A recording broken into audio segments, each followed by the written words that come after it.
Government Relations Specialist and our Advocacy Team Lead.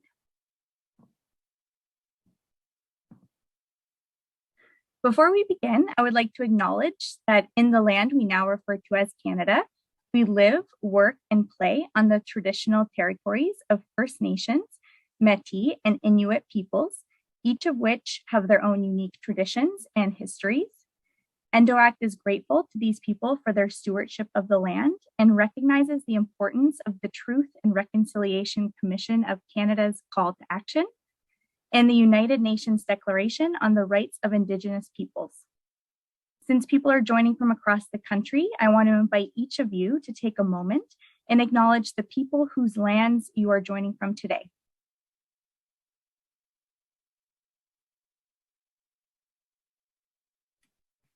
We also want to acknowledge that this week has been a really hard week for the international endometriosis community as we sit with the intense grief, anger, and emotion over our unnecessary loss of Aubrianne Rogers. Our deep sympathies go out to her husband, Anthony, her family, and the community of people who supported her in her journey. This is hard, this is real, and we carry Aubrianne's story in our hearts and in the work with the other stories of other people with endometriosis who are also being failed by the system every day. Changing that system is why we are here today. In today's session, Emily and Kate are going to answer 4 key questions. What is a national action plan? Why is the ACTONENDO Toolkit focused on a national action plan? How can we make a national action plan happen? And what is the ACTONENDO Toolkit? If you have any questions about the toolkit during this presentation, you can ask and vote for the questions on Slido.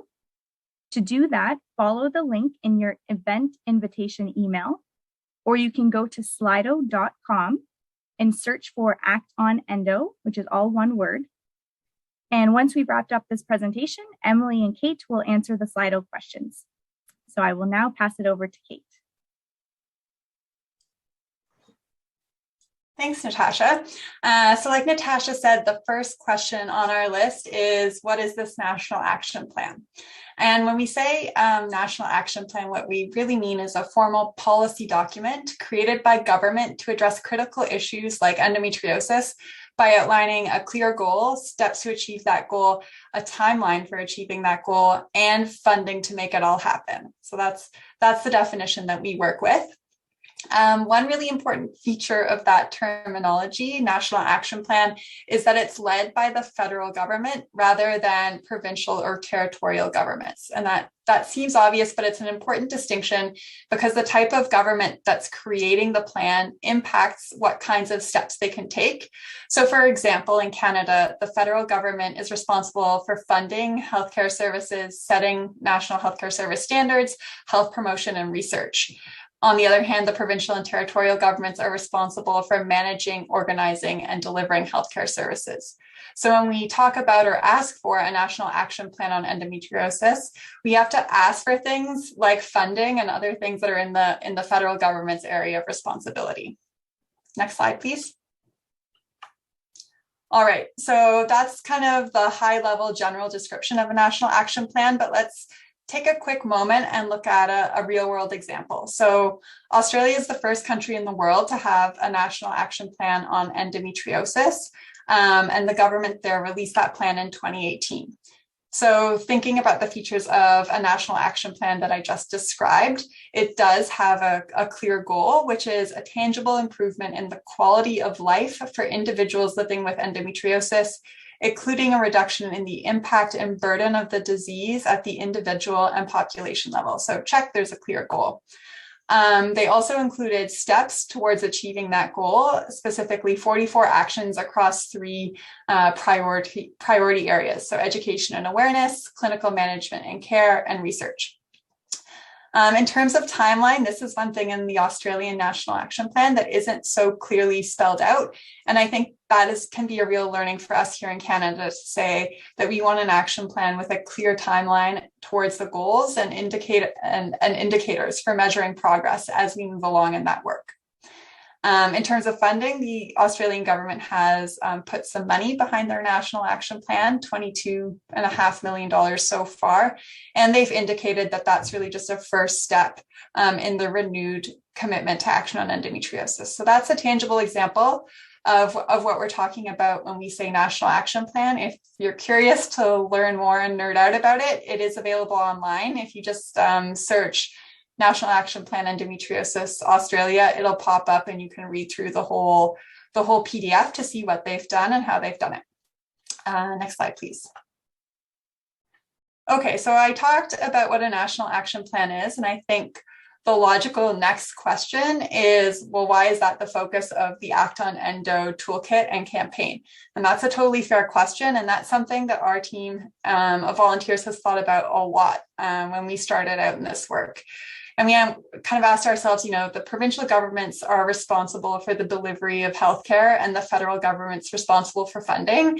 So which of those two governments do we want to target, and what is it that we actually want from them when we approach them with our ask? And starting maybe first at the levels of government, we chose the federal government, and we did that for two reasons. So the first is we wanted to start with advocacy that will benefit everyone in Canada with endometriosis, not people in any one particular province. Along with that, when we were kind of doing our early learning, we learned that when the federal government makes additional funding available to the provinces for healthcare delivery, so let's say, for example, they're like, here's a pot of money to help provinces create centers of excellence for surgical care. It's a lot easier for the provinces to do that work if there's extra money rather than finding it within their existing budgets to do. So in other words, a national action plan might help create financial incentives for provinces to improve care. Okay, so we've answered this question about why the federal government. I think the next part of the question is why a national action plan. So I'll talk you through that decision too. The question here is really what do we want, right? And at the end of the day, I think we all want people with endometriosis in Canada to receive the right care in the right place at the right time. But governments can be a bit like people, and if you give them a huge task, it's hard for them to make progress on that task, especially they have a lot on their plates. They're trying to get us out of a pandemic. They're dealing with inflation. There's a lot going on. So by asking for a national action plan, we're able to say, here's a tangible first step that you can take to help these people who really are in need of your help and support. And we know that you want to do that. So here's a roadmap for how it can happen. And if you want, here's the Australian example to show you how a country that's really similar to Canada has achieved progress. So that's one reason for the national action plan ask. And the second reason for that is, and I think something that really lies near and dear to all of our hearts is a national action plan can be created with and for people with endometriosis. So in Australia, that government did have consultation with the endometriosis community as they developed their plan.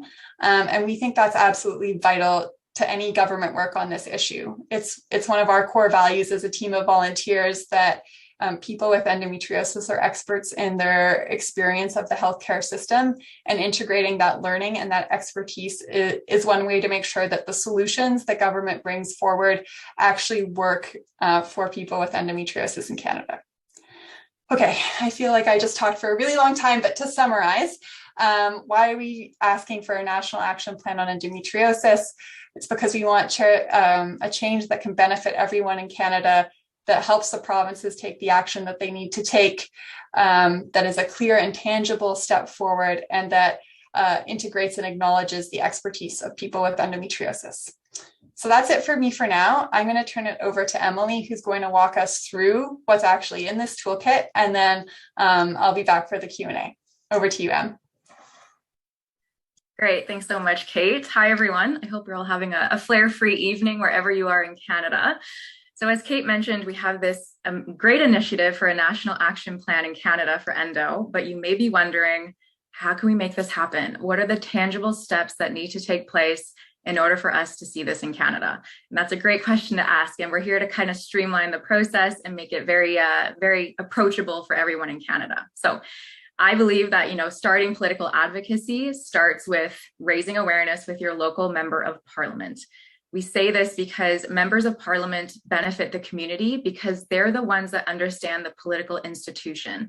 They're the ones that can navigate the system on our behalf and can raise our voices so that we're heard in parliament by someone that understands the system. So in my day-to-day job, I see the benefit that public campaigns bring to parliament. Those that bring awareness to an issue have a very high success rate of gaining traction and support in parliament if there is a large base of support to change that issue.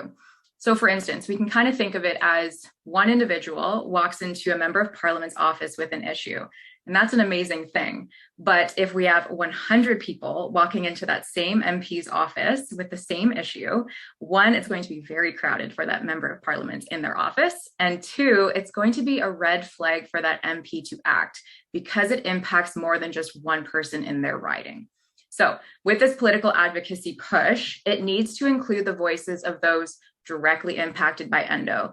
We want the policies to work for those that are directly impacted by the issue. So if we don't include the voices of those directly impacted, we run the risk of excluding regional representation with endo, BIPOC community experiences, rural, remote, and northern community experiences, as well as those with diverse endo. So those with thoracic endometriosis may have a different experience than those with different representations of endo. So we want the policies to work for everyone across Canada, so your voice needs to be heard in that advocacy push. However, in the same vein, as an endo patient myself, I know that there is a lot of pressure and advocacy on our own shoulders to gain support and resources. So it can't solely fall on the endo community to put this advocacy push forward. It needs to include friends, family members, healthcare providers, researchers, clinicians, doctors, and other allies. Again, the larger the base of support, the higher rate of traction for change. So we have created a set of tools that can really help streamline the process, and we'll do the next slide here to talk about what those look like. So the ACTONENDO Toolkit, the exciting piece of this webinar. So starting tomorrow, we'll have the website updated, and there will be a tab at the top that will have action. Under that action tab will be the tools and templates that you can refer to really help make you comfortable and make this process very approachable. I understand that political advocacy can be very daunting. I remember when I first started working, it was very daunting at first, so I understand that. So we've created a lot of tools and templates that can be used that can really suit your political advocacy comfort bubble, I'll say. So the three main parts we'll talk about are how to find your MP. So who should I actually be reaching out to? A template email and letter that have been curated already. You just have to include certain experiences that really relate to you. An MP tracking list. So who have we met with already? Who have we contacted? And this can really help streamline the monitoring process and steps for our advocacy initiative, as well as supportive documents and tools. So if you want to use a social media post, we have those for you. If you want to see a guide to a successful meeting, so what should I expect before, during, and after a meeting? We have that as well.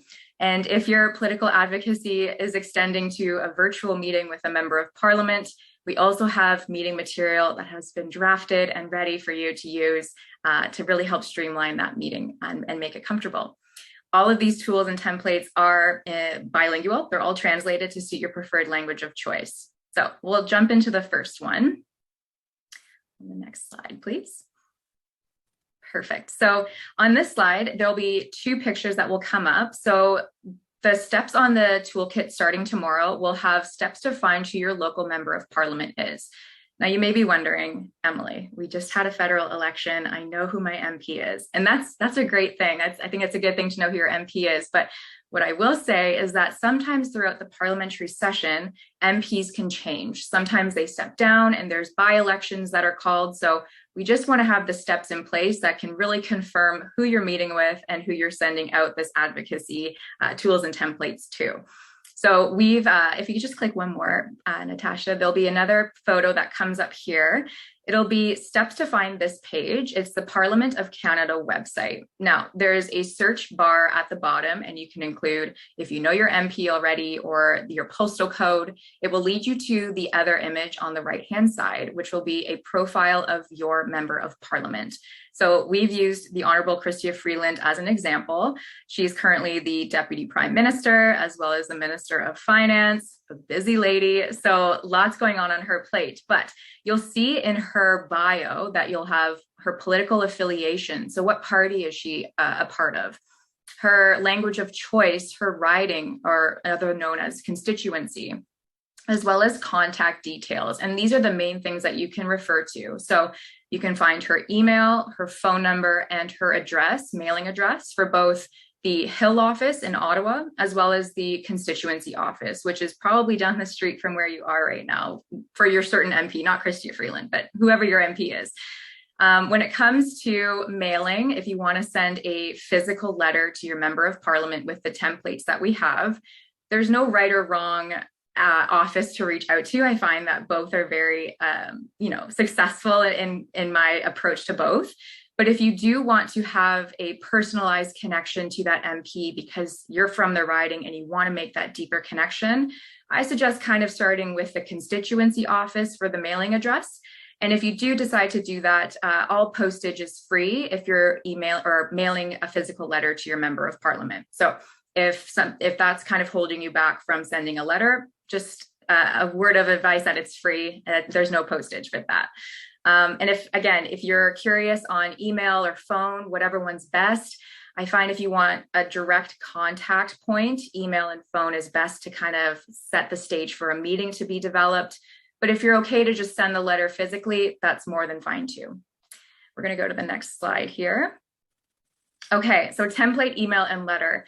We're going to go in the next couple of slides after this one, but we're going to go step by step of what the actual template letter looks like, just for transparency purposes. But I know how hard it can be to sit down and say, okay, how am I going to start writing this letter? What should I say? What should be included so I can really make an impact on what I want to say to a politician? And we've done the work for you, okay? We've set in stone what can kind of be the flow of the letter. And again, it's completely customizable to suit your needs. So if there's something in the letter that you're not quite comfortable talking on, please feel free to remove it. And there's a section too that can talk about your personal experience or connection to endo. Again, if you're a researcher, what is the research coming down with endo? If you're a doctor, what is the connection that you see with patients coming through? And again, if you live with endo, this is a perfect opportunity to talk about that experience. So the letter demands a Canadian National Action Plan for endo in consultation with the endo community. It would not make any sense for a policy to be developed without first consulting those directly impacted by the issue. And the government knows this. The federal government right now is very good about having public consultations, meaning that before a policy is created or a national action plan is created, they go back to the community and say, what are we missing here? What are some gaps that we should really address in this policy? And it goes, again, extends beyond the endo community to researchers and doctors and friends and family that they kind of collaborate with to really hone and create that solid piece of policy that's pushed forward to the public. So the federal government knows this and they're good at this. And we know that we want this to happen. So we just reiterate that in the letter, that that's something that needs to occur. Again, it does not have EndoAct branding on the email or the template letter. So you can use this to speak on your own behalf and to your own needs as well. We recommend keeping the letter to 2 pages maximum. I find that that is more a suitable length for reaching out to your member of parliament. Like Kate has mentioned, they are very busy. They're human like all of us, and they have a lot on their plate right now with the political atmosphere that we're in. So if you do have a connection to endo as a patient, I know how difficult it can be to kind of shorten your story because there's so many nuanced details to it. I know I can speak for hours about my own, but kind of keep it in the letter to a paragraph and a half if you can, and if you're comfortable doing that. Because I find if you do feel comfortable meeting in virtual meetings, that's time where you can really delve into more detail about your experience. So we're going to jump to the template letter now, just for transparency. So when you go to the template letter on our website starting tomorrow, this will be the first section that you see. It'll have dear, and you put the MP's name in, as well as what endometriosis is the connection to you. So endo is an important issue to me because, you know, my daughter has endometriosis and I really want this to be fixed, or I'm a doctor, researcher. Again, put your experience here and really make that a personalized approach to the letter.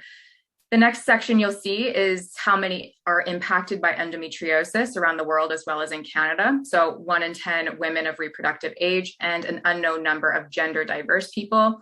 Again, if you want to state your own pronouns here, this is a good option to do that as well. The next section you'll see is the length of time for diagnosis. And we've highlighted this to change to suit your specific story. So for myself, it was more than 11 years. So if I was taking this template, I would change that number to suit my own personalized story. But again, you can put 5 to 11 years based on that scientific research that we've conducted on our end. The next section you'll see is, once diagnosed, the length of time to receive surgical care and chronic pain care in Canada. Now, this is before the pandemic, I want to say, so it might change. So wait times 9 months to 2 years for specialized surgical care. Again, if that's been more for you or less, speak to that experience, because those nuanced details, again, will really help hone this policy to be really effective. The next thing you'll see is the part that connects it to the government. So the annual cost of endometriosis in Canada is $1.8 billion. The federal government wants to know, why should I care about this issue? And we're providing a win-win for them, because we're saying, if you're acting on this issue and creating a goal to create change, it's going to actually help the economy. So we kind of put a win-win in there, so the government recognizes that it's not just an issue that's impacting the community, it's impacting their pocketbooks as well. Okay, so the next slide will be the second half of the letter. And we want to really hone in on the detail that the federal government, we know they're not responsible for healthcare delivery, because they might be reading the letter saying, this is a healthcare issue that I can't solve. But we want to really stress and hone in on the detail that it's an opportunity to really address that substantial burden and cost to endometriosis in Canada, and that they do have a role to play with support and funding and health promotion for the community. Again, as Kate has mentioned, we include the hyperlink to the National Action Plan for Endo that's been placed in Australia, because again, I feel like the government is very busy. So we're coming with them, I should say, with a template. Like, here you go. Here's the work has already kind of been done. Just apply it to the Canadian context to really make it work for the Canadian community. So we've kind of provided that solution for them. The work has kind of already been done, which is nice. And then the 2 following sections, you'll see a portion where you can ask to meet or set up a virtual meeting. Again, please feel free to take out this section if your political advocacy bubble is not quite at meeting in a virtual meeting setting. I understand, again, it can be very daunting. So just remove that section. But if you still want someone to meet with that member of parliament, we've included EndoAct Canada's information. So their email and phone number we'll provide as well, if they want to set up that meeting on our end and kind of do a follow-up with that person. You can also use another endometriosis advocacy group that would potentially like to meet with that MP instead of EndoAct Canada. Again, just kind of double check with that community that they're okay to meet on that behalf. And then finally, in the letter, we end with a question and a call to action. And it kind of really puts I like to say, like a little tic tac in the back of the MP's brain to say, what am I actually going to do here? How am I going to act on this? And we say, can we count on you to champion the development of an action plan for endo that ensures we receive the right care in the right place at the right time? And I think if you're coming from the riding and you include your postal code, it really does drive home the need that I'm a constituent of yours. You're the voice for me in the House of Commons, and I'm counting on you. I'm really counting on you to really push this forward, and I'm in need here. So it kind of just drives that forward. So happy to answer more questions about this. If you have them, just pop them in the Slido box and we'll answer them at the end of the webinar here. But we'll move on to the next section, which is the MP tracking list. So you've found your MP, you've reached out to them, you've had a meeting. That's amazing, and congratulations, it's a big step. So we have an MP tracking list on the website. It's an Excel spreadsheet, and this is really effective for political advocacy because we want to know how we're doing. We want to know who's been contacted and how it went and what was the feedback given from that member of parliament. So you'll see an Excel sheet here. On the first couple of columns, you'll see the first and last name and constituency, which is just another term for the riding or the city that the MP represents. You can filter it based on who your MP is, and then the province or territory that they're from. In the next column, you'll see contacted. So a box, and you can just check it. And so that we know on our end that that MP has been fully contacted. It doesn't necessarily mean that they responded, and I want to make that clear. If you contacted them with a social media graphic or a tweet or an actual meeting, just check it, even if they haven't responded, just so we know on our end. The next column you'll see is by how many people. So again, if I contacted Chrystia Freeland and I sent her a social media graphic on Twitter, I've contacted her and I'll put a 1 in that column.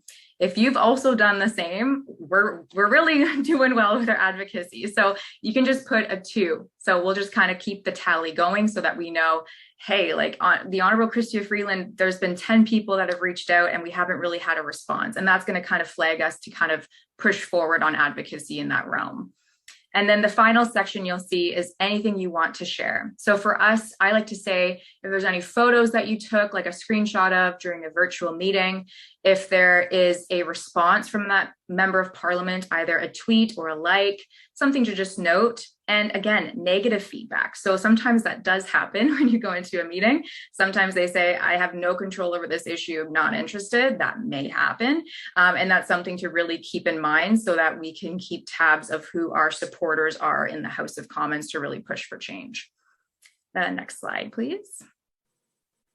Social media posts, very exciting. These are some new graphics coming out from EndoAct Canada, but you'll see that there are no EndoAct Canada branding on it. So again, completely customizable to suit your preference of what you want to use. These social media posts are great to use on any social media platform. So again, if you're not really at the stage of meeting virtually with an MP or writing a letter, social media graphics are a great advocacy initiative to really push for that national action plan. Again, political advocacy looks different for everybody. It doesn't mean you have to send a letter and do all these things. You can just send a new graphic, and that's more than enough on our books.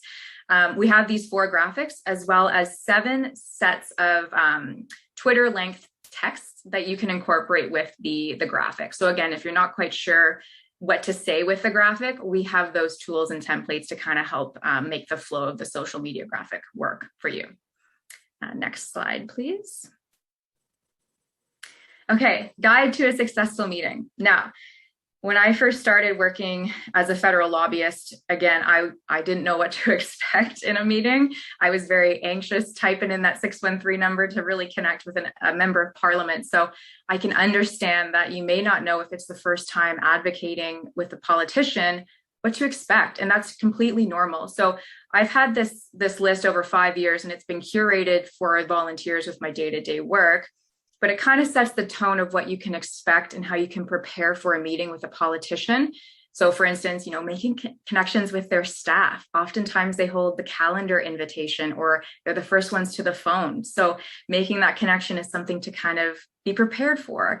What to expect during a meeting. So is an MP going to be late or early most of the times? Well, that's something that we can answer. And sometimes they do run late because there's votes in the House or they're part of a committee. So just things to expect and not to take personally, because sometimes I was like, I'm a very early bird, I'm here, I'm ready, and then they would be late. So just don't take it personally. So again, that's going to be reflected in the successful guide meeting trick template, and then follow-up tips and tricks. So if you want to keep that relationship going with an MP, how can you professionally do that? And we kind of have steps there to hone that streamlined process. Next slide, please. And then finally, I know there's lots here, but we're really trying to push the political advocacy aside from just sending a template letter. So if you take on a virtual meeting and you're at that stage where you really want to take that on, there's a set of slides that are a presentation that have been curated to really streamline that meeting. So if you want to sit down and say, okay, I really want to prepare for this meeting, but I don't know where to start, we've created that for you. So a first slide is your connection to endo, and that will be really the only slide that would need some tweaking and some tailoring to suit your story and experience.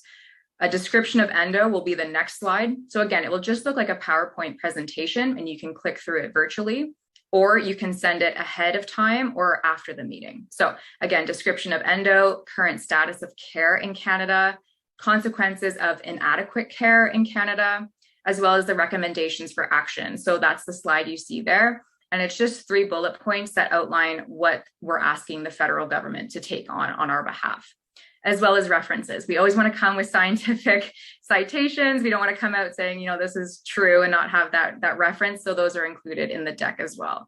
Again, these are translated to suit your preferred language of choice. And again, you don't have to use this template at all in a meeting. If you say, okay, I know how I want to set this up, I just want to talk about my endo experience and then call for a national action plan, that's more than enough too. Again, these templates are here just to support you if you really want to have that streamlined approach to a meeting. Okay, next slide, please. Okay, call to action. We're doing it. It's happening. So Toolkit goes live tomorrow at 12 p.m. Eastern time at endoact.ca/toolkit or /toolkit/. You can write to your MP. Again, anyone can use the template. It's for endo community, those outside of it, everyone. The larger base of support, the higher rate of traction. Share the toolkit in your network. So colleagues, if you're comfortable, friends, family, again, we really want that base of support there. And then keep us in the loop. If there's any questions you have or hesitations, we're here to support you because again, EndoAct is doing the same thing on our end. We're meeting, we're pushing that advocacy for this national action plan to be in place because it's time. It's really time for Canada to have this national action plan, and we're really here to support, and we're part of a team. So we're in it together, and I don't want you to feel alone in this at all. So we're here to help with that resource. So very exciting, and I'm going to pass it to Natasha now for questions. Hey, thank you so much to both of you. The questions here, we have quite a few and they look really great. So I'm going to pass it back to Kate, who's going to read off the first question here. Awesome. Thank you, Natasha. I just need to take a moment to say, Emily, you're incredible. I mean, we've worked together so hard on this, but to hear you speak through the whole thing, I feel so much gratitude to have your expertise on the team. And sorry, I was just looking down because that's where your face is on my screen. So let me move you up. All right, so let's get into these questions and answers. I'll take a stab at the first one, which is what type of care is being pushed for? Is there a push for change for more OR time or surgical time for minimally invasive gynecologic surgeons? Is there a push for proper treatment of endo, not just symptom management? Is there a push for that MIGS to be their own subspecialty? Great question. So the national action plan that we're pushing for, what we really want is we want the government to take responsibility for going out to the community and learning what that community needs. So I can sit here and say that in my vision of a national action plan, absolutely, shorter wait for surgical care by an appropriate surgeon is part of that. But really what we want is for the government to do that consultation and to hear from folks in the community about what it is that they need and where they need it. So the national action plan maybe is a step up from making specific demands about care and just saying there's a massive need, there's a massive gap, you need to go out and take the resources of the government and solve this, right? Like if the Minister of Health calls the Society of Obstetricians and Gynecologists or the Canadian Society for the Advancement of Gynecologic Excellence, which is kind of the two homes of OBGYNs in Canada, and says, we hear there's this huge endometriosis problem and we want to have a meeting with you or meetings with you to sort this out, they're going to answer and they're going to be at those meetings, is my sense. Emily, is that right? Yes. One word answer. Yes. Great. Okay. So Natasha, if we could check off that question. Awesome. Next question. Do we have any experts, doctors, OBGYNs, surgeons, etc. on board? Yes. The answer is yes. the Canadian Society for the Advancement of Gynecologic Excellence is the professional home for many of the surgeons in Canada who do minimally invasive gynecologic surgery, and they've been involved with EndoAct's work from the very beginning. So they are involved. And I also just want to highlight that we also have community experts involved in our work. EndoAct is majority people with lived experience of endometriosis, and for us, they're the real experts too. We need to know what's happening for people in community who are getting care, and we need to make sure that any solutions that we're moving forward reflect those needs. So a really lovely blend of people involved in the work. Thanks for that question. Okay, next question. In comparison to Australia's action plan and now France, those countries haven't created large benefit for patients in obtaining care. Australians are still leaving the country for care. How will Canada be any different? Yeah, I really appreciate this question. Thank you. Because it's true. It's one thing to say we have this grand plan to solve endometriosis, and it's another thing to put that plan into action. So I think we're lucky in a way that we're coming after Australia and France, because we can learn from those communities and those countries about what their challenges have been, right?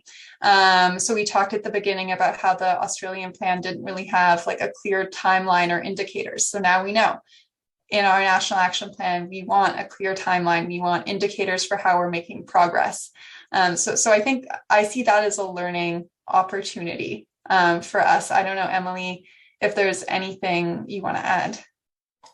I'll also say too, policies are fluid and they're cyclical. So what that means is that they don't just stop at, okay, a policy's been created and that's it. Like we don't have to touch it anymore.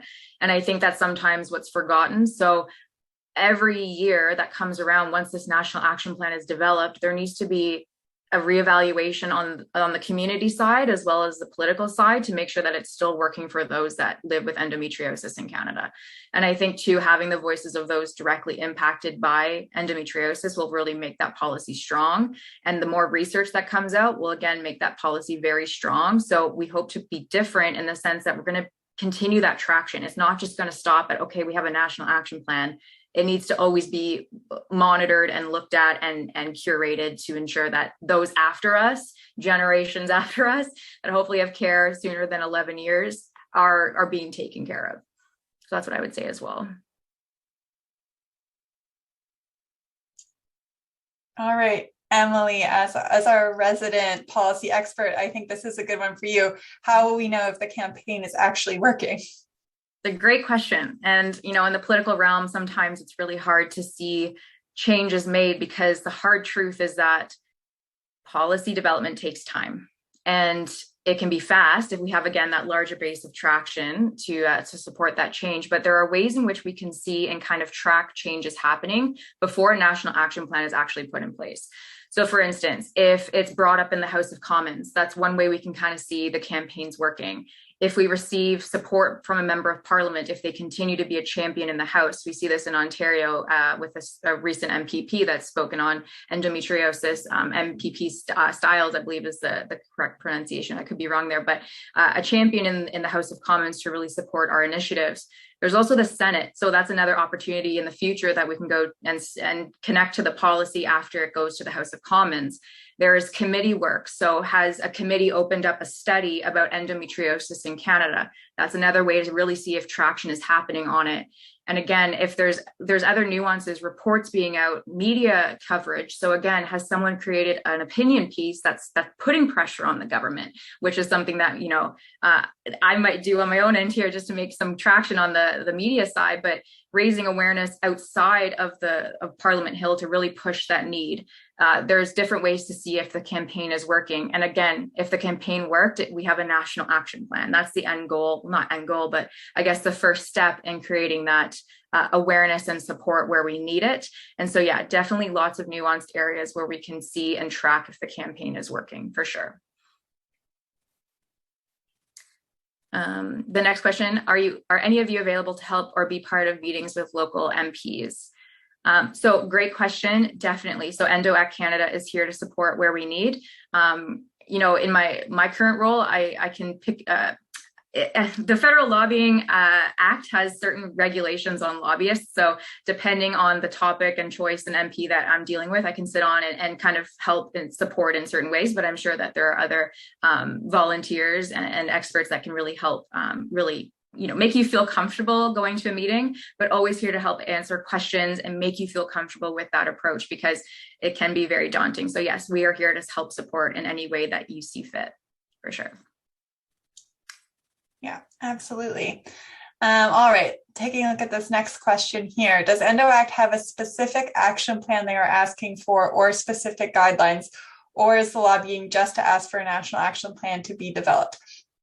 The ask is for the government to develop a national action plan. EndoAct is in a small, mighty group of volunteers with a lot of passion for this project, but we don't have the capacity to develop an action plan. And that's really not the role of us as the public. It's the government's job to develop policy and develop this action plan, but we see our role as getting it on the agenda, making sure that it's a priority for people with the power to make change. And then we want the government to use its resources to come to the community and say, we hear there's a huge issue with care. Please tell us about that. What are the solutions that can help you? What are the systems that are already in place? What works, what doesn't work, that kind of thing. But we feel very reluctant about stepping forward and saying, here you go, government, we have this thing already wrapped up in a bow for you. That's not how our vision of success. Our vision of success is for that plan to be developed by the government with the wider endometriosis community in Canada. Any additions? No, that's great. Yeah, just again reiterating, it's a template that has been created for other countries for sure, but it needs to apply to the Canadian context for sure. And the government, that's their responsibility, and we're going to put pressure on that for sure. Right. Yeah. So as an example, of particular Canadian challenges, we live in a huge country, right? And access to care is really different if you live in a rural, remote, or northern community than if you live in an urban center. There's a lot of little important pieces of the puzzle that really require the weight of government to sort out properly so that everyone is getting the right care in the right place at the right time. So that's what we'd like for them to do with the endometriosis community. Let's see. Is there any action plan for private donations? I'm not sure if I understand this question, Emily or Natasha. I guess so. Action plan for private donations to support the development of a national action plan potentially, or private donations for media relations. I feel like on our end, there's no action plan to reach out for private donors at this time, but maybe something down the future. I'm not quite sure, Kate, if I'm speaking on behalf of EndoAct Canada on this, but yeah, on our end, not with this initiative, from my understanding. Yeah, if the question is about supporting the work that EndoAct does, we don't currently accept donations. Our main source of power is volunteers, and we have been lucky to receive some funding from the UBC Community University Engagement Office. They help us do some of our work. If we're not answering the question, please just feel free to pop it, a clarifying question into Slido, and we'll take another crack at it. Sorry, I'm not sure if we're answering exactly there, but let's move on for now, and please feel free to re-ask if we didn't answer the question. Is it better to contact my MP by email or on social media? Are they more likely to respond if I use a certain method? So I'll go first and I'll go quickly, and then I'll turn it over to Emily. My sense is that if you're going to do one thing for advocacy, the thing to do is write an email versus social media, but I will turn it over to Emily and she can fact check me on that. So it kind of depends on, again, your comfort level, and I would say what your end goal is. So if you just want to have that contact point immediately and say, I want a national action plan and raise awareness, Social media is a great way to do that. And what I'll say is MPs love the little blue bird. They love Twitter. So I would highly recommend using Twitter as an option to reach out to an MP and tag them. So an @MP whoever. You can also use hashtags like Canadian Poly or Canada Politics, things like that, as well as the ACTONENDO Toolkit. But if you would like to set up a meeting, so a virtual meeting, I would say that emails are preferred because that hits the staff and the office itself instead of a social media where it could be just a staffer that's working on the social media side of things and not necessarily working with the calendar of the MP. So just depends on what your outreach would look like and what you feel comfortable doing for sure. Next question, what should I do if I email my MP and don't hear back? Well, this is something that can happen. MPs, again, are busy. And I would say right now, they're coming back to the House of Commons from holiday break Monday. So we have a little bit of time. And if you send an email the next couple of days, it will be in their inbox on Monday. So that's a kind of good time to start sending things. MPs they're kind of going back to their ridings on like potentially Thursday nights and Fridays. So a good time to reach out are Tuesdays and Wednesdays, I find. If you don't hear back from your MP, again, this can happen. I would recommend waiting at least a week or a little bit of time before sending another email. However, if you want to put that pressure on them, quick phone call. You can connect with the staff and say, where's some time in their schedule where I want to hear from the MP to set up a meeting? And I find phone call is best if you really want to push that meeting forward. So yeah, definitely an option there. Next question is, if I contact the MP, how soon after I contact them should my support group, my spouse, family, friends, etc., contact them? They can contact them at the exact same time as you. However, if you want to set the tone, again, I would recommend waiting a couple of days and just say, listen, my partner, my friend, whoever it may be, has sent a letter and hasn't really heard from you. I really want them to meet, or what are you doing about this? So yeah, a couple of days before you have your group kind of support. But again, they can send it at the same time. Again, the larger the base of support, the higher rate of traction. So if your MP is getting all of these letters all at once, they might say, oh, this is like an issue that really needs to be solved. And again, if you're not hearing from them, a phone call is number one, I would say. And sometimes phone calls can be daunting. I get that. So, but you'll hit the staff member first. The MP will rarely pick up the phone. I've had one instance where the MP themselves picks them up. So you'll hit the staffer first, and they're very friendly. So yeah, just something to keep in mind. Next question, what happens if we just get a constituency assistant responding? So yeah, that might happen too. So sometimes even myself, I'll send an email for my client and we'll get a response back from a policy advisor or a staff member themselves. That's fine if they set up the meeting. So I'm happy to speak with a constituency assistant. Sometimes they'll say, I can sit on the meeting on behalf of the member of parliament. And in that instance, I would take it. I would say it's better than nothing. And the constituency assistant or the staffer will often pass information up. So I would really say if anyone from the office is willing to meet, I would take that meeting for sure. Anytime that you can spread awareness around this issue is a positive advocacy push in our books for sure. Next question here. Is it better to write my MP a letter or send an email? So again, up to you. I would say if you want an instant response and know that your information was received, email all the way. But if you feel more comfortable sending that physical letter, again, there's no charge to send that to the office. And I find that the MPs read it, yes, but sometimes you may not receive a response back with the letters. So something to keep in mind. I would say email is probably best.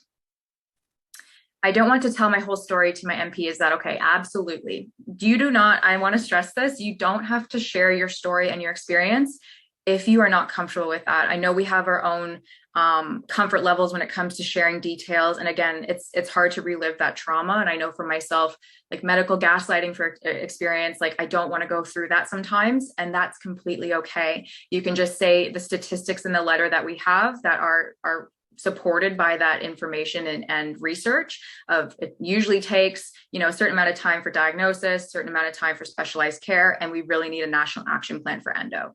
Completely okay. It's totally your comfort zone and what you're comfortable sharing. Next one. Sorry, Kate, if you wanted to jump into, I feel like I'm dominating these questions here. You're our expert, please. Like I'm learning so much. Keep on trucking. Go. Sorry. I think there was one. Will you be contacting the media about the campaign? How can we get media attention for this? I think that's a really great question. I think if we share social media graphics that we have or your own with any media outlets that you have, whether that be municipal, federal, whatever it may be, or local newsletters or media coverage, that's an amazing way to spread awareness. For ourselves, we're looking at, potential down the line of opinion pieces in the newsletters or news, as well as gaining traction media wise. But Kate, I don't know if you have more to say on that from the EndoAct Canada side. Yeah. So the media is a great way to raise awareness. One of my first and limited learnings in policy work was if you can get something in the Globe and Mail, that's the paper that federal elected officials are really likely to see. So we know that media makes a big difference. Like Emily said, we're going to be doing some pushing, like our members are going to push for some coverage, especially during March, Endometriosis Awareness Month. There's often, reporters who are looking to write about endometriosis. They should be looking to write about it every month of the year, but March is the year when it tends to happen. So I think that'll be happening. And what I would really, really encourage anyone listening who likes to write and feels comfortable writing about their experience and perspectives to do is to write like a letter to the editor in your local paper. Because when we think about people in this country, more people read their local news than national news. So that's a really great way to make an impact in your local community and say, like, this is a problem, no one knows about it. And I'm so sure that a really strong local network of advocates can form around that, because it's important for people to be seen and to see their experience in the news. So if that's something that you have the bandwidth for, I think that would be a really wonderful thing to do.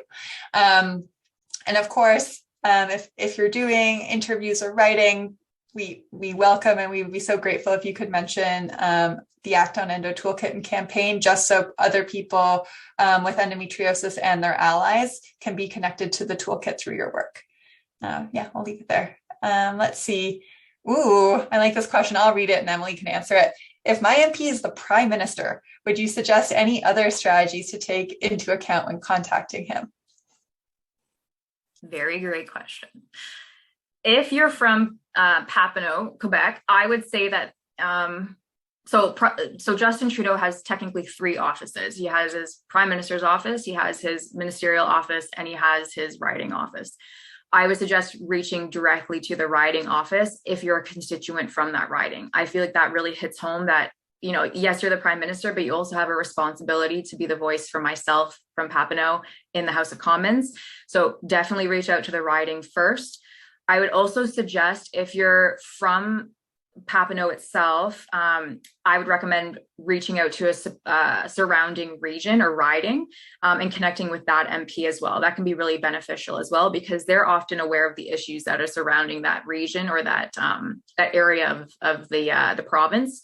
So you can definitely reach out to the surrounding constituencies and just say, hey, like, as you know, this is an issue that impacts our community. It extends into your riding as well, and then kind of go from there as another strategy you could use. But definitely riding or constituency office, another term for that, and or the surrounding ridings for that. Hopefully that helps. Let us know how it goes. What do you think is the most important implementation of support from the government right now? Funds, media? Yeah, Kate, I'll let you. Yeah, I mean, that's a great question. And I think when it boils down to it, a lot of the challenges that the endometriosis community faces do require funding to solve them. So let's take just general public awareness as an example. Like, we need people with the power to do so to flow some funding into campaigns and initiatives to address that issue. The same thing with organizing care. We need funding to make sure that appropriate care is supported. So I think it's always good to attach a price tag to an ask. That being said, there are things that the government can do that cost nothing that could have a huge impact. So when the French president got on his whatever social media platform it was and said the words endometriosis and talked about endometriosis for a significant period of time, like imagine Justin Trudeau did that, how awareness of the disease would shift. Now, that's not a solution to care in Canada, but it is a massive step forward in people knowing and caring about the condition. So I really think there's a spectrum, but a national action plan, like we talked about at the beginning, needs to have funding attached to it so that we can actually enact solutions. That would be my answer to that question. Emily, I don't know if there's anything you want to add. No, I think that was great. Yeah, that was really thorough. All right. So the next question, can I share that I met with my MP on social media? Do I need their permission to share? Is it okay to share how it went? So Emily, I'll maybe let you take a first stab. Yeah, so I highly recommend sharing on social media if you met with them. Oftentimes in the meetings, we usually say, it's okay to take a screenshot of this or a quick photo, just to say, we met with you. And oftentimes they really want that clout, I'll say, like they want to show the public that they're meeting with constituents about issues that matter. So more often than not, they're very open to having those photos and permission to share it. But if you feel more comfortable asking for that, that's definitely okay too. And then share how it went. Yeah, absolutely. So sometimes with our organization that I work with, we say, great discussion about, infrastructure, whatever it may be, with MP, whoever. Really look forward to future chats or discussions around this topic in the future. If it went negatively, it's up to you. Again, that might be a bridge that's burned with the MP. So just something to keep in mind. But again, something to note, if they're not supportive, it might be, it might be interesting to put a negative spin on it, but I would just say really needed support with the Endo National Call for Action Plan for Endometriosis and looking for more concrete support in the future or something like that. But again, you just want to watch your relationships with MPs because you want to make sure that relationship is pushed forward. But again, if they're not supportive, then that's maybe a bridge already burned. So something to keep in mind. Yeah, and I would just add that in the toolkit, there is that MP tracking sheet. So if you have a good or bad experience, you can put in the comments how it went. And to just reiterate something that Emily said earlier, if you're feeling uncomfortable or unhappy with how your meeting went and you want to kind of debrief with someone about that, we're here. Shoot us an email or a message on Instagram or Facebook, and we can connect and just maybe talk through a little bit how it went and if there's any steps that we can take together moving forward. So that's what I would add there. So let's see this next question. My endo story was published in the Canadian Medical Association Journal. Is there a recommended way to get that out in front of the right people? I think that's wonderful that you've shared your experience in a journal that's read by so many Canadian clinicians. It's really good to have patient experiences featured in those venues and not just research all the time. So my suggestion, and this goes for anyone who has shared their story anywhere that's publicly accessible, one thing you could do is when you copy and paste that letter template, you can link to your story and say, to hear more about my experience, you can read it here. I think it achieves a few things, right? It shows your MP that this is an important issue. It's been published elsewhere, and it makes it so that you don't have to retell that whole story that you've already shared, because like we talked about earlier, that can be really traumatizing. So for some folks, so if your story is published in a medical journal or on a blog or on a website, you can always say, to read more, here's the link to my story. I don't know, Emily, if you have any other thoughts about that question there. No, that definitely makes sense. And yeah, definitely share in the letter, but just a reminder, if you're sending a hyperlink, that should be sent digitally.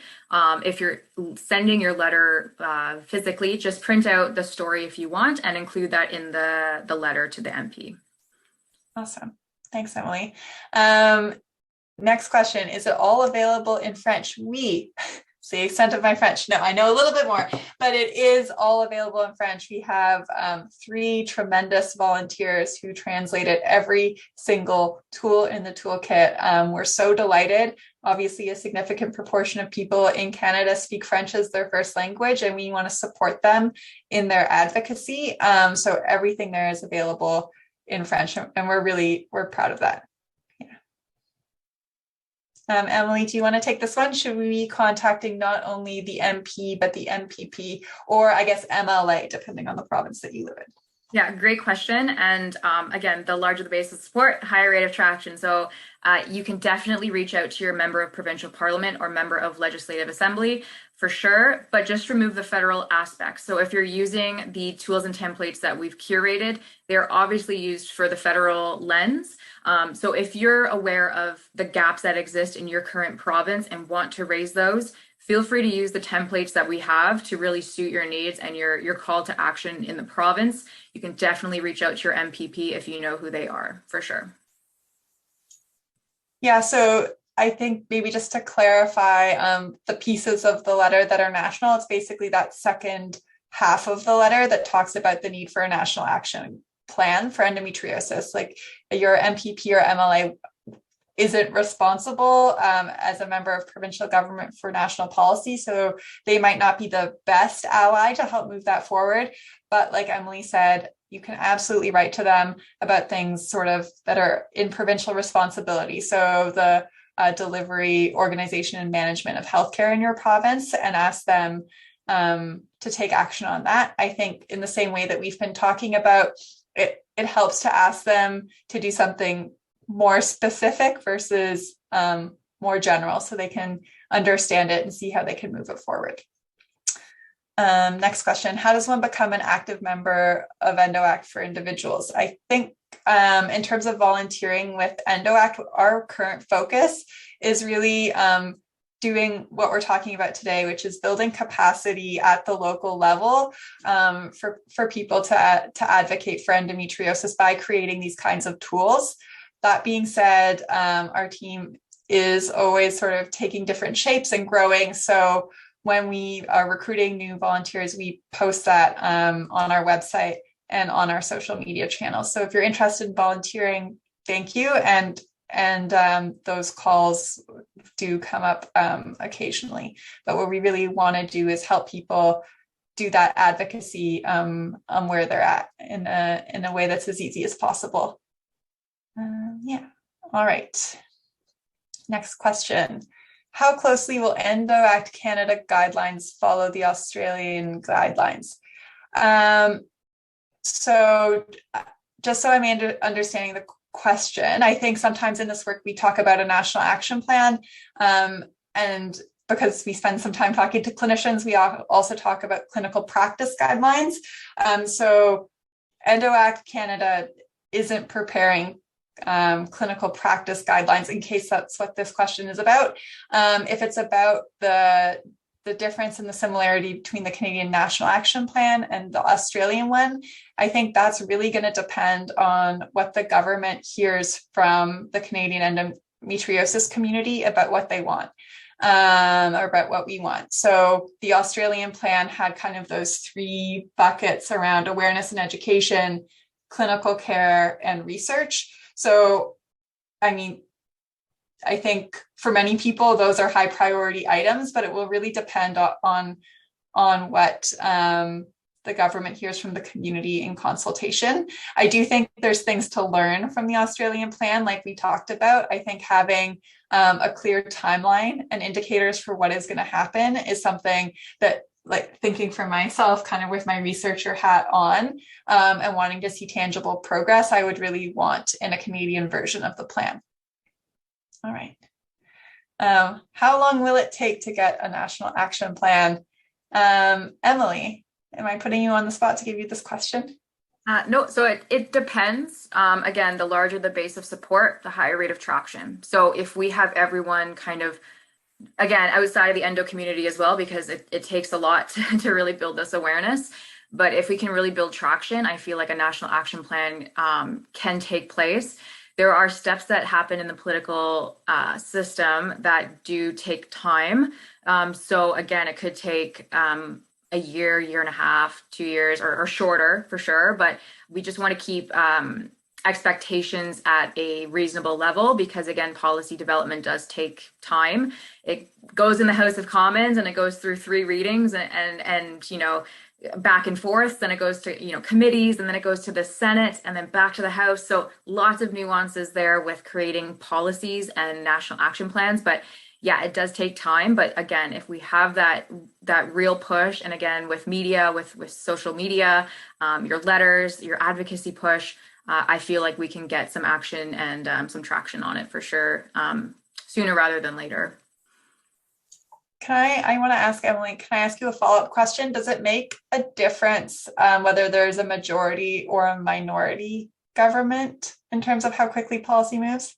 It does. So if you have a majority government, you do have the sway of the House, I should say. So it is easier to get the support, I should say, from the House to push bills or push legislation forward and push those initiatives to committees and stuff. There is, still options for the opposition to have questions and concerns and raise those, which are good. It's good to have those different lenses on policies when they're being developed.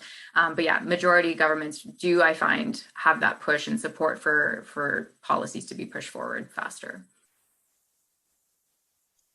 Thank you. Sorry, I'm adding just my own curiosity at this point. All right, next question. Oh, not a question, but a compliment. EndoAct is pretty fantastic with getting outreach going. Very dedicated and caring. Kudos. Thank you. That's really appreciated.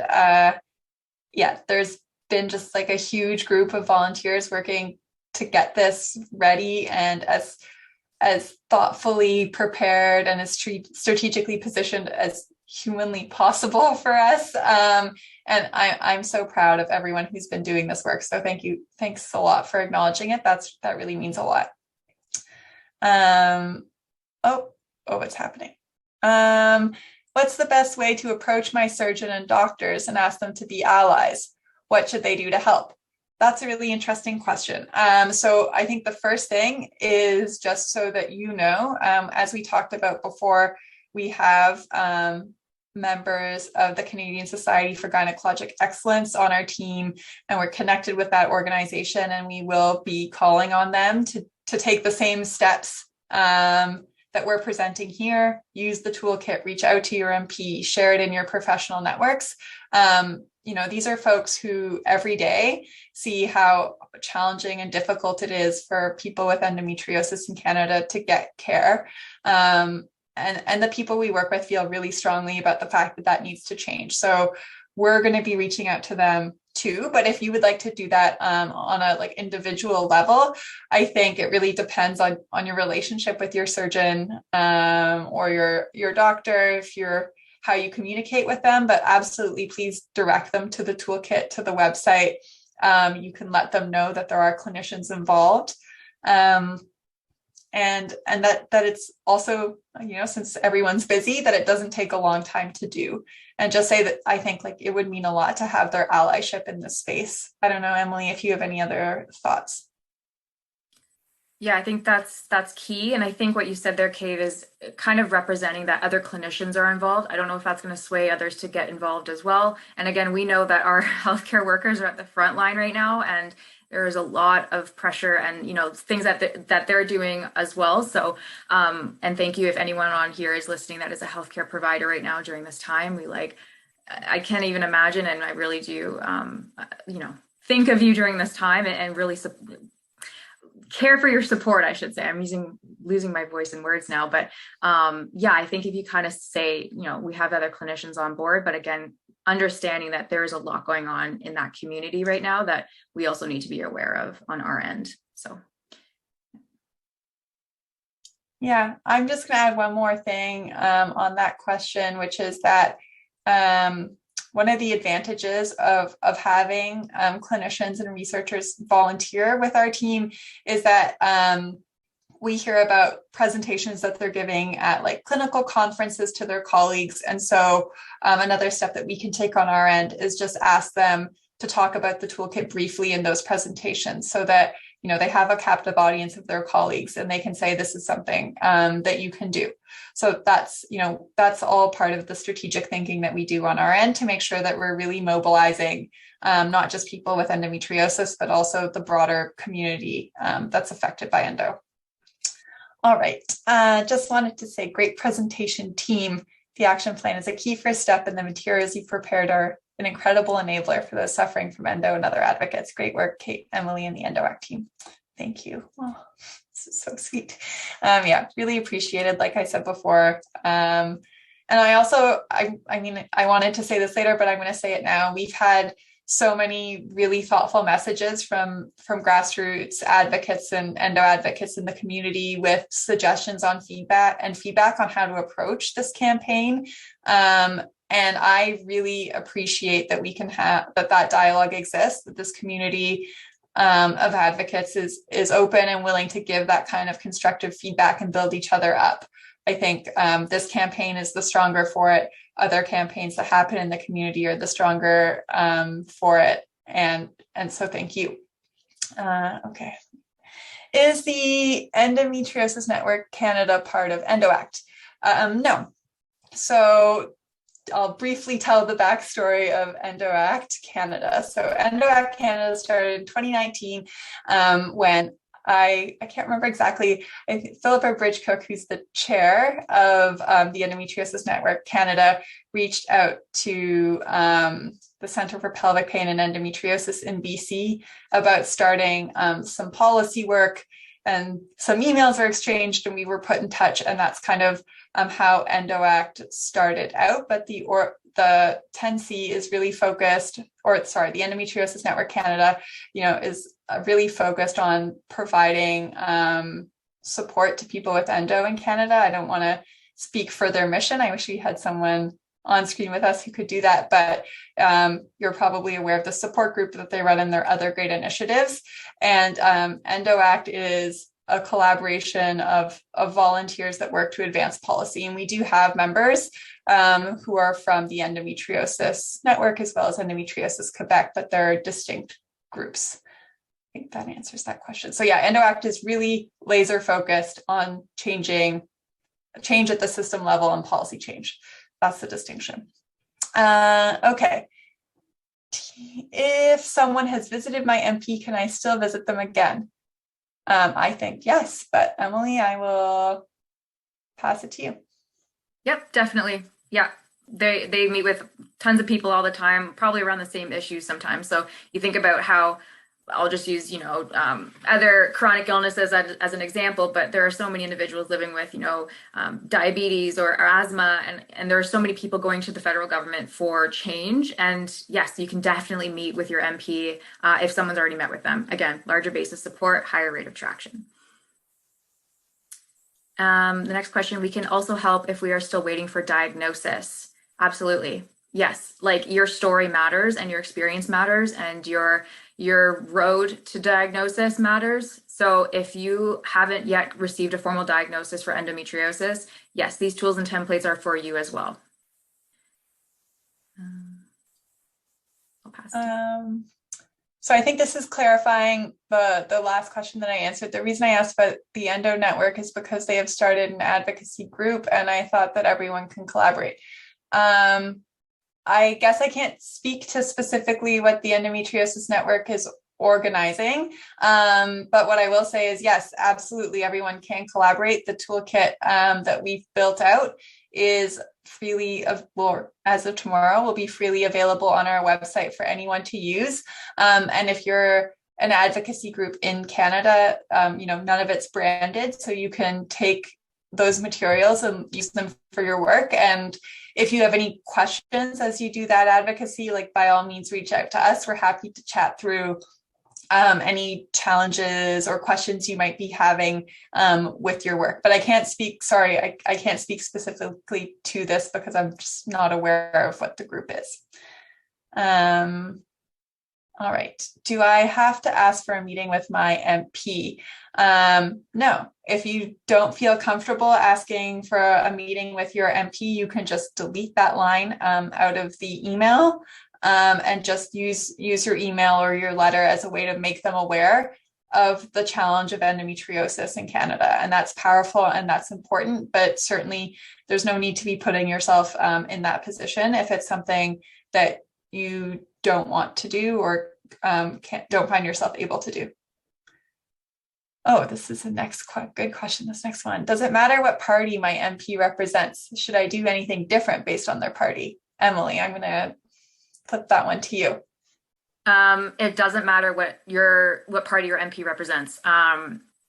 Should I do anything different based on their party? No. So this is a good question, because sometimes I feel like with political advocacy, we think that the government of the day or the party that's, in power has the sway of the land and can make things happen, which is true. But we also, in day-to-day work that I do, we heavily lean on the opposition, meaning Conservatives, NDP, departments as well, which is something separate from this, but the Senate, like we use other avenues to gain political traction. So opposition, oftentimes they sit on committees. So it's not just the Liberal Party right now sitting on the Health Committee in the House of Commons. It's made up of opposition members. So your MP may sit on the Health Committee, for example, and really push this through as like, okay, this needs to be a report that needs to be addressed. Opposition members also have the opportunity to do what's called a private members bill. So they can create, every parliamentary session, there's a list of those that are up for a private members bill, and they can bring forward an issue that needs to be addressed on their own behalf, on behalf of the member. So that can be another avenue that they can push for a national action plan for endo through a private members bill that is separate from the government of the day, if they're a Conservative, NDP, Green, Bloc, whatever it may be.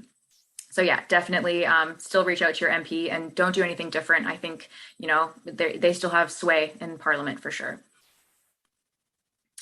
If we send the MP to the info@email, how do we know if the meeting happened? Great question. If you would like someone to set up the meeting on our behalf, at the EndoAct Canada side, we'll be in communication with you if the meeting happened and if you'd be willing to sit in on that as well, just to see how it goes.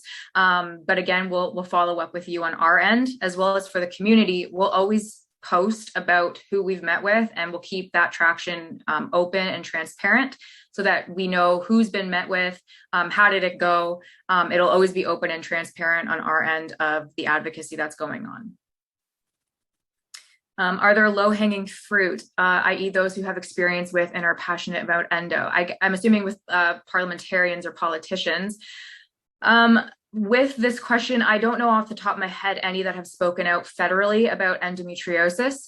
However, it doesn't mean that they don't have family members or they themselves are impacted by endometriosis and just haven't come forward about it. I think that a low-hanging fruit, I guess, or a person that's good to reach out to, again, is your local member of parliament.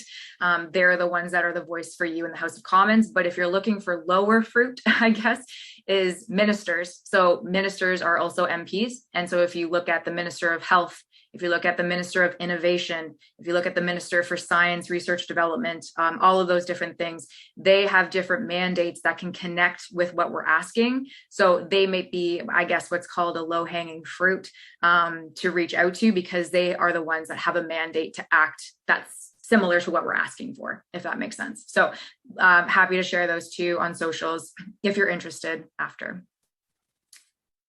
Can I put my own logo on the materials? Absolutely. Yep. I think you can speak to your own behalf and your own, your own statement and your own experience. The templates don't have EndoAct branding on it at all. So if you have your own logo or your own endometriosis advocacy group that you're part of, feel free to add that to the templates.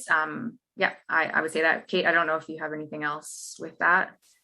Yeah, absolutely. So when we were thinking about how to approach this and do the design work, we really wanted it to be a toolkit that could be used by anyone in their advocacy. So it doesn't have our logo on it. And if you want to put your logo, we tried to leave space for that in the social media graphics. And absolutely, if you're sending a letter or something, you can put it on your own letterhead. By all means, we really encourage that, and we hope people feel comfortable using those tools.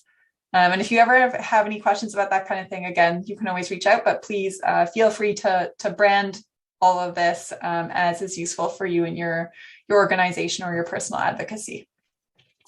Okay, next question. Is there a link between 10C and EndoAct? This is my fault. I think I didn't answer this question clearly before. So in my brief backstory of how EndoAct got started. So, well, Philippa from the Endometriosis Network personally did a lot of work to get us going. There are kind of three founding organizations or groups that came together to form EndoAct, and those are the Endometriosis Network Canada, the Canadian Society for the Advancement of Gynecologic Excellence, and then researchers at UBC. So Dr. Paul Young, myself, Natasha, we're kind of part of that cohort of people. So those are the founding organizations, and because those groups kind of built the idea of EndoAct together, we're very closely tied and we do coordinate. And as I've talked about, there's real advantages to our advocacy for that we're really grateful for. So for example, I think I mentioned before that we were lucky to receive funding from the UBC Community University Engagement Support Fund. It's a mouthful, but I think I got it right. And we were able to do that with the Endometriosis Network as our community partner.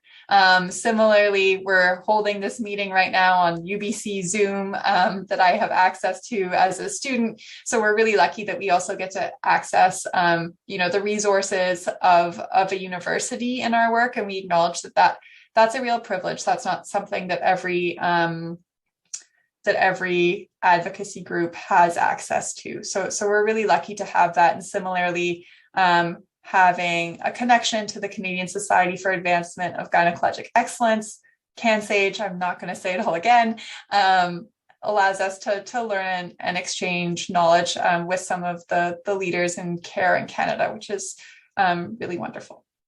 So thanks for that question. Thanks for giving me the opportunity to clarify. We just have a couple more minutes here and we have 4 more questions. So hopefully we can quickly get through the last 4 questions. All right, we're going to go fast. Can we use the EndoAct logo and branding?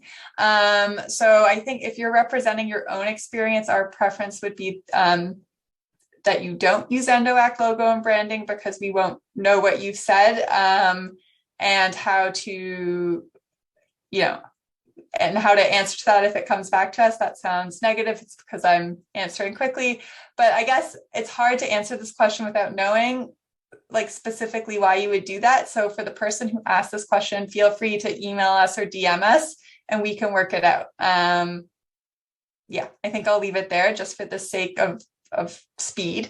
Do I have to use the tracking document? Absolutely not. It would be great if you did. Again, we want to keep track of how many MPs we've reached with our advocacy, but if you don't feel comfortable for whatever reason, there is no pressure. Do I actually have to show slides? Oh, I think this is a question because the background materials for the MP meetings are presented as slides. No, you don't have to get up and do a presentation. I really don't like public speaking. I would never put someone in the position where they feel like they have to get up and click through slides. I think, and Emily can maybe jump in quickly on this, you can just send the file before the meeting or after. It's really for them to have a physical thing that they can refer to for the key facts and figures. Emily, is that right? Yeah, that's right. The slides are only there if you just want to have a step-by-step guide to help with the meeting, because sometimes it can be daunting, but you can send the slides, you can not send the slides, you don't have to use them at all. They're there for you to use at your purview. So yeah, don't have to use them. All right. Last question. In addition to the $1.8 billion total, is there content and text around the human and financial toll on people and the government relating to infertility in a province, a country? Yes, I'm certain that there is a lot of research about this. I don't know about infertility in general versus specifically for endo, but it's an important topic. There's been a lot of work done on this, so there's definitely that information available. I think if you look at the EndoAct Canada storytelling page, you'll see people's experiences with infertility that they've shared, and that really captures the human and financial toll of infertility. I know we're like starting to run out of time, but one thing I would say to the person who asked this question is look up online the federal health mandate letter. It contains a commitment to help ease the cost of treatment for infertility in Canada. And having something in a federal mandate letter is a really important step towards getting a policy done. So I hope reading that can give you some hope around this, because it is a really expensive and hard process to go through. So hopefully we'll see some action on that. So look up, federal mandate letter for health, and you'll see it. And if not, again, send us an email and we can send it your way. All right. Thanks for keeping us on track, Natasha. We're almost at the end, but what I really want to do is go through some thank yous. I've said this before. It's just been like a Herculean effort to get this toolkit ready to go. And I want to take some time to thank the people who made that happen. So forgive me, but I'm going to start in the top left corner and I'm going to work my way through. So Aditi is the person in the top left corner. She's our communications team lead, and she's taught us so much about communications, like comms skills, and she translates all of our social media posts into French. Next to her is Lan. You may have interacted with Lan. If you ever send us messages on social media, she's often the person who responds. Maria and Kathleen read all of the stories that you submit on our storytelling platform and post them to the website in English and French. Michelle is our East Coast endometriosis guru. Lindsay brings policy and communications expertise, and Anime does grassroots political work. Emily, you know at this point, she's our advocacy team lead and the powerhouse who has brought you the toolkit. Denise is part of our advocacy team too, and makes sure that the voices and stories of people with endometriosis are really at the center of everything that we do. Lauren comes to the team with both healthcare expertise and lived experience as someone with endometriosis. And Rosie is our Gen Z expert and the reason we may one day be on TikTok. I've lost my place in the photos now. Alicia's a surgeon who helps connect us with other physician allies. And Rena's not only a poet, but also an advocate who worked on the background materials that are part of the toolkit. Next, in the bottom left is Marie-Josée, without whom we'd be absolutely, totally lost, because she translated everything in the toolkit to French with the help of her colleague Julie, who you see next to her. Like Marie-Josée and Julie, Catherine is a French speaker and a surgeon committed to advocating for a national action plan for endometriosis. And next you'll see Natasha, who you know is our moderator and a PhD researcher, but she's also very passionate about medical education and making sure that the next generation of clinicians knows more about endometriosis. I also want to thank the creative agency Mass Velocity, who build our website and keep it running. Again, without them, we would be lost. And I want to thank the UBC Community University Engagement Support Office, or I did end up having to say it one more time, for giving us funding support. Last and certainly not least, I want to thank all of you who are here today on a Thursday evening. If you don't have endometriosis and you're here as an ally, thank you. This campaign and community needs your support. If you do live with endometriosis, we know it has been a tough week, especially we know the pandemic has been brutal, and we're really grateful to all of you for sharing your energy and time with us tonight. With that, thank you, good night, and let's make this national action plan happen. See ya.